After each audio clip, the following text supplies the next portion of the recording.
Hi Aquarius, welcome to August. This is Teresa from Tarot by T. And before I start your reading, I want to call in some good energy. Okay, so this month we have a new moon in Leo on the 8th, and that's in your 7th house of partnerships. And then we have a full moon in your sign. This is the second one, so it's a blue moon. We had one last month, and this month we're at the end of the degrees, at the 29th degree of Aquarius. So, also, Uranus, which is one of your ruling planets, is moving retrograde on the 20th. So that should bring some surprises. Whenever a major planet shifts directions, it can bring up some issues.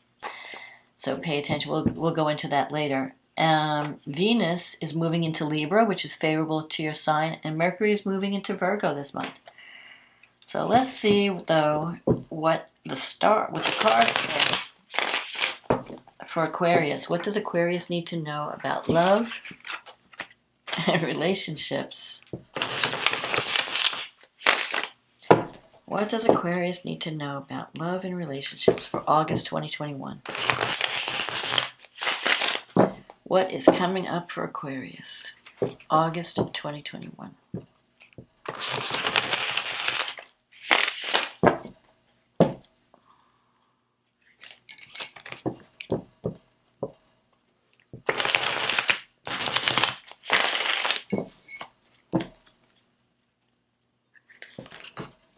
What does Aquarius need to know for August 2021 about love and relationships? What is coming up for Aquarius?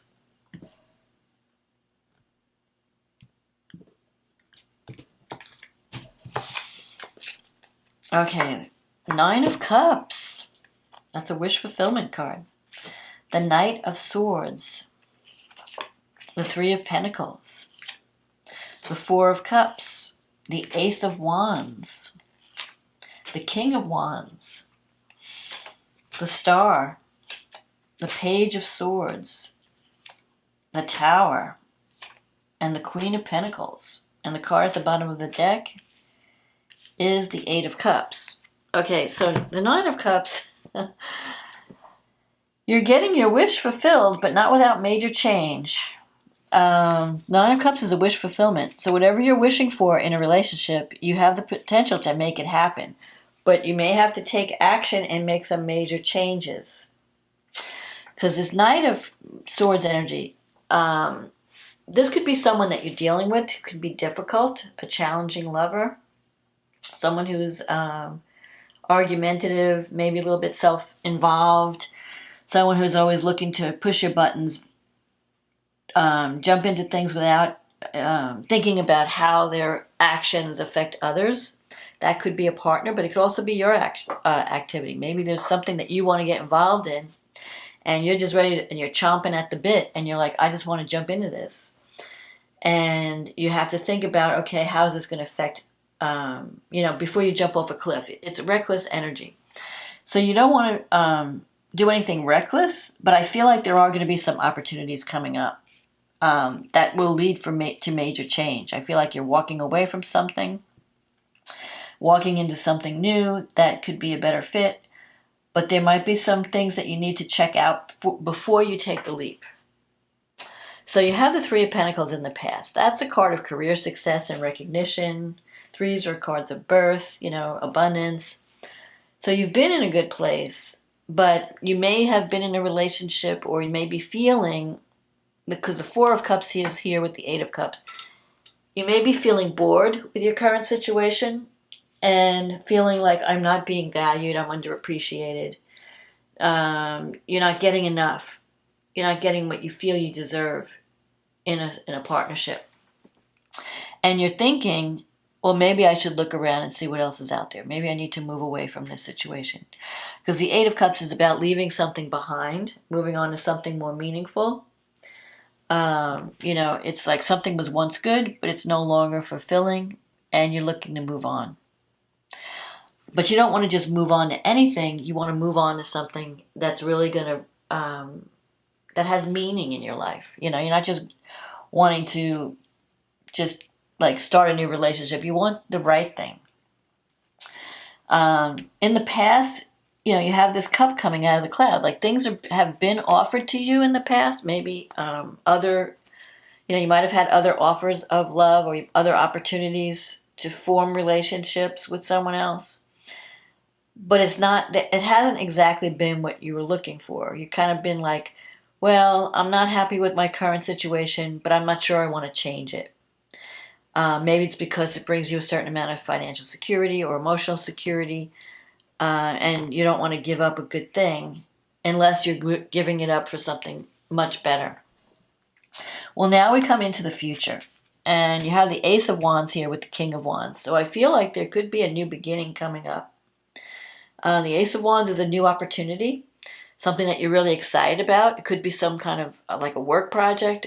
Even if it's not work, it could be something where you have to take action, where you really, it's fired you up. So if you've been bored, this is like bringing in excitement. And it could be that you were dealing with an air sign. The Knight of Swords energy could be air, Gemini, Libra, Aquarius. The Wands energy coming up here could be fire, so you could be attracting a fire sign.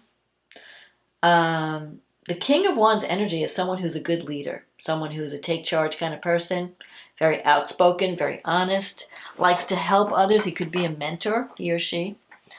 Someone who wants to help you with this new beginning. So it could be a career opportunity even. If it's not a relationship, it could be a career opportunity. But whatever it is, it brings excitement. It's like something new. It's like fresh energy. And you're ready to, it's like you're ready to rock and roll. You really want to get involved with this new thing. You have the star here in your, it's in your negative thinking sector or your psychological block sector. So the star usually represents hope, wishes fulfilled. Like I have this dream, I have this vision of what I want to achieve. But you may be feeling negative, like you're not giving it positive energy. You may be letting doubts creep in. And so you really need to work on that, work on the gremlins. Whenever we want to do something important or make any major changes, right away your fears come up. Like, oh, well, what if this happens? What if that happens? What if I fail? What if, So you may be blocking the star energy, the manifestation of a dream, because you're allowing your fears to get in the way. On the other hand, you don't want to do anything reckless, but you don't want to block yourself by fear either. So you have this Page of Swords in your environment, and it's next to the Tower. So the Page of Swords is a complicated card because it could be gossip and spying. There could be someone in your environment that's carrying tales, that's gossiping about you. There could be someone in your environment that's like a troublemaker, and you want to, just be aware of that. Don't believe anything you hear. Go to the source, because you might, you don't want to fall victim of gossip or someone spreading stories. This could also mean that you have to have a difficult conversation with someone. So especially if you're breaking a relationship, you may have to, it might be an uncomfortable conversation if you're moving away from one thing and you're moving towards something else. The Tower is here. The Tower is a card of major change. It's in your wish fulfillment sector. It's also a card of truth coming out. It's the lightning strikes. The lightning strikes the Tower. The truth is revealed. You're going to find out a lot of things, especially around the full moon in Aquarius, because it's in your sign. It's in your relationship sector. If there's anyone who's been hiding anything from you, it's going to come out with the Tower.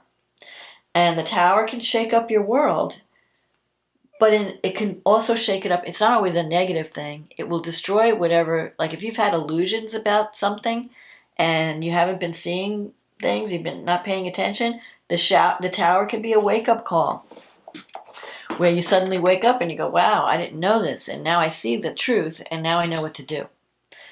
So you may have certain realizations about a relationship that then you feel like, okay, I have to take action and I have to make some major changes. because the Tower is breaking down whatever is no longer serving you. It's breaking down your illusions or anything that, if you're feeling oppressed, if you're in a situation where you're feeling like I have no freedom of movement, I'm in this oppressive situation, the Tower can release you. The Tower can also be a blow to your ego. If you've been riding high thinking like I could do no wrong and not paying attention to other people, like if you're this energy, if you're experiencing, if you're doing like your own agenda and you're not paying attention to how your actions are affecting others, you could have a wake-up call where you get a blow to your ego. It could go in different ways, but the main thing, the positive thing about the Tower is it removes you from something that was no longer serving you, and it destroys what's false in your life so that you could rebuild in a better direction. You've got the Queen of Pentacles here. This could represent an earth sign that you're dealing with. Taurus, Virgo, Capricorn. It's possible that you're moving in a direction that is utilizing your talents in a better way, that is bringing in more security. Maybe you're wanting a relationship that makes you feel more secure. Or maybe you're dealing with someone who is more down to earth. The Queen of Pentacles could represent someone more down to earth, someone more stable. You could be walking away from something that's been volatile, someone who's been difficult, who's been pushing your buttons, not really being honest.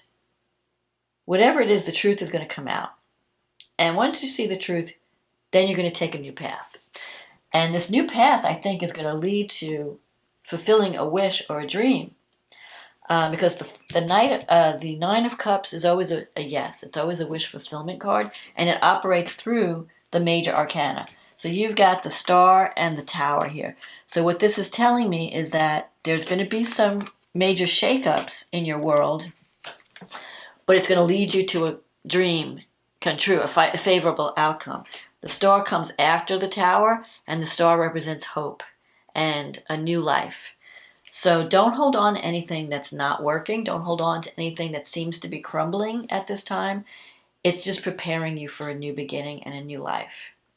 And whatever you're walking away from, just bless it, release it, and walk toward the dream. Hold on to that vision, because it's gonna be much better. You're gonna have more freedom, more security. You're gonna enjoy, being a better place, more excitement. So let's see what the astrology has to say. This new moon in Leo is in your 7th house of partnership. And it's conjunct Mercury. That means a message is coming in. But it's squaring Uranus in your 4th house. So something is happening in your home sector that's shaking your world, shaking your security. Maybe you have to move. You have to have a change of location. There's also an opportunity for healing. You have Chiron in the 3rd house. So Chiron in the third house is about communication. It's about friendships, your immediate relatives, brothers, sisters, aunts, uncles. Maybe there's some healing that has to happen around those relationships. And this new moon can give you a new beginning. Maybe you reconnect with relatives that you haven't talked to in a long time. And you have some kind of healing conversations. But I feel like your home base is going to bring some surprises. So be aware of that. But at the same time, you have a new beginning in partnerships and relationships. So I feel like more that this new beginning is going to require you to give up something, some secure thing, something that has made you feel secure for a long time. And you may have to give that up to take advantage of this new opportunity. Whether it's a relationship, could be a new career opportunity. It's a new cycle coming in, new energy coming in. Now, Venus is in your 8th house, and it's in Virgo at the beginning of the month, and then she moves into Libra later on in the month. So I think the beginning of the month is going to be shocking for a lot of people, or surprise. Like we're going to have to get out of our comfort zone. Because when Uranus is involved in something, it means unexpected developments. Things come out of the blue. We have to react quickly. We have to make quick decisions. Things that you least expect to happen. So you can't predict what Uranus is going to bring. But the good thing is, instead of being afraid of change, and I don't think you are, because Aquarius, you're probably more comfortable with change than some of the other signs. But Uranus is really, it's the freedom planet. If we have become too set in our ways, too complacent, too, locked into something that, we've lost that spark, Uranus is going to blow it out of the water. It wants to shake you up so you could live a better life, so you could live a more authentic life. Even though you may not be ready for these changes, or you may feel you're not ready, once it's all over and the dust settles, you're going to say, why did I wait so long? I'm in a much better place now. Why did I hold on to that old thing when it really wasn't serving me? So Venus in the 8th can bring money in. It's opposing Neptune in the 2nd, so you really want to watch your money, because there could be some confusion around finances, confusion around love and money. There could be some power struggles around love and money, like you might be expecting money from a source, and there might be some, maybe you miscalculated, you spent too much, now you don't have the funds. So you want to keep track of your money. Don't let that slide. Because when Neptune's in the 2nd house, it can, Neptune dissolves whatever it touches, so it could dissolve your money. You may be spending money and not knowing where it's going. And then suddenly you need money and you wake up like, oh, where did all my money go? Now, Venus will help, because Venus usually brings money in, but it brings money in terms of like an insurance payout or an inheritance. It's not money that you earn. Mars is going to be in your 8th house too, so Mars is driving up your expenses. So don't buy anything, recklessly. Don't spend money recklessly, because you may need it. There might be a sudden expense, maybe even connected with the home, that you aren't planning on, and then all of a sudden, oh, I have to pay this. I have to, So don't go on a shopping spree this month. Save your money, because just have a little cushion or a nest egg. Now, Pluto's in your 12th house. So Pluto is very powerful. There could be someone powerful behind the scenes that you may feel has been working against you. There's also, I feel like you're finishing up a cycle where you have been learning lessons in power, how to deal with power, how to deal with even your own psychological concept of power. What is power? Venus is trining Pluto. So there could be because it's a trine aspect, there could be a powerful person behind the scenes that helps you out at the last minute financially. So that's a plus. But there might be some strings attached, because with Pluto, there's always some kind of manipulation involved. So someone might say, okay, we'll give you the money, but you have to do this my way. So be aware of that. Saturn is in your 1st house in Aquarius. So Saturn is having you take things more seriously. You're being seen as someone who's a really hard worker, and you're being seen, your 1st house is your physical appearance, how you're seen in the world, your astrological mask. So you're showing yourself as a force to be reckoned with. It's someone who's responsible, who's take charge. Saturn can also, in a physical way, give you some problems with teeth or bones. So if you're having any of those issues, take care of that.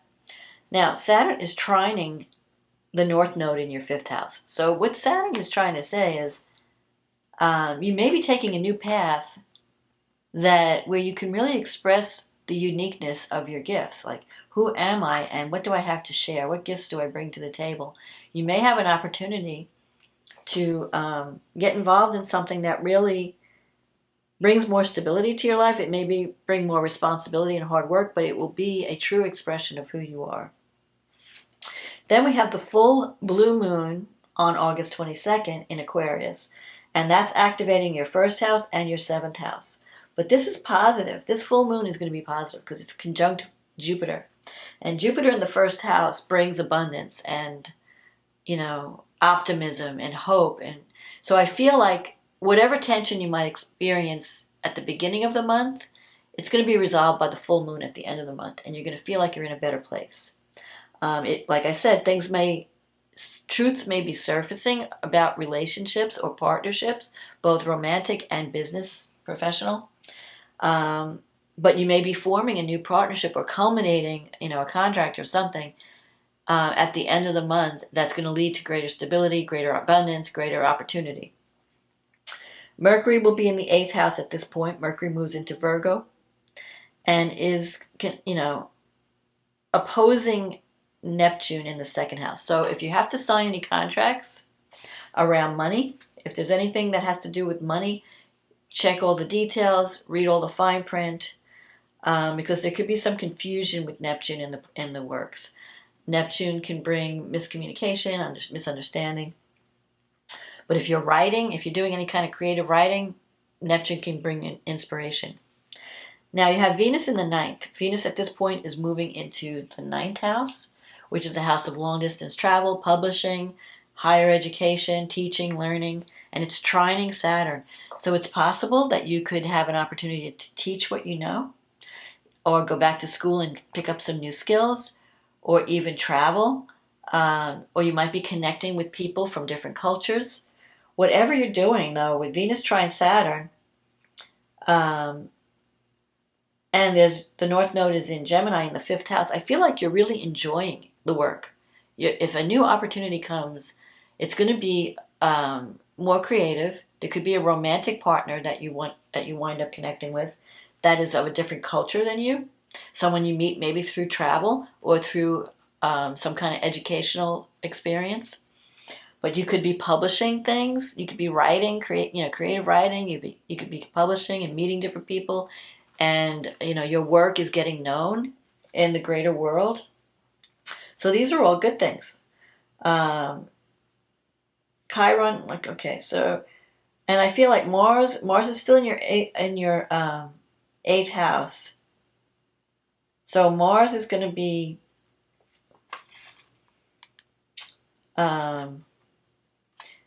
Mars is going to, when Mars goes into the money houses, it could sometimes bring unexpected expenses, like you weren't planning on and you have to pay this thing. But it's also going to be where your energy is. And so you're going to be focused on, how can I bring more money in? How can I protect myself? How can I get more financial support? The 8th house is also the house of sex and intimacy, sexual intimacy, soulmate union. So you could be connecting with someone that there's a strong attraction, strong desires, where you're bonding at the soul level. So that could happen also. And with Mercury there, you're ready to really check out, you're really ready to confront and talk about your demons. What am I doing that's separating me from intimacy? What is preventing me from really connecting with someone on an intimate level? What is it, that I need to either see or discuss or communicate that can help open that up so that I'm more emotionally available? That could be one of the issues that comes at this month. But for the most part, I feel like, okay, you might go through some major changes and shifts because the new moon and the full moon are happening in an angular house, your 1st house and your 7th. And it's affecting your 4th house, the angles. So you may feel this more than some of the other signs. Or at least the fixed signs will be feeling this because it'll be on their angles as well. So Aquarius, Leo, Taurus, and Scorpio. But just roll with the changes, roll with the, let go, release whatever seems to be falling apart, and embrace this new beginning, embrace this new path, because it's going to lead you to a better life. So that's my forecast, Aquarius. I hope you enjoyed this reading. If you did, click on the like button, click on the subscribe button, leave a comment if you felt that this reading resonated with you. I love reading all the comments. If you'd like a private reading, click on the link in the description box. It'll take you to my website, and we can get you on the schedule. In the meantime, I want to say thank you for supporting this channel. I hope you've been enjoying the videos, and I wish you much luck and love, and you have a wish coming true. You're on the path to wish fulfillment. It may be a bumpy ride at first, but when the dust settles, you're going to be in a much better place. So look forward to that, and I'll talk to you again next month. Okay, bye now.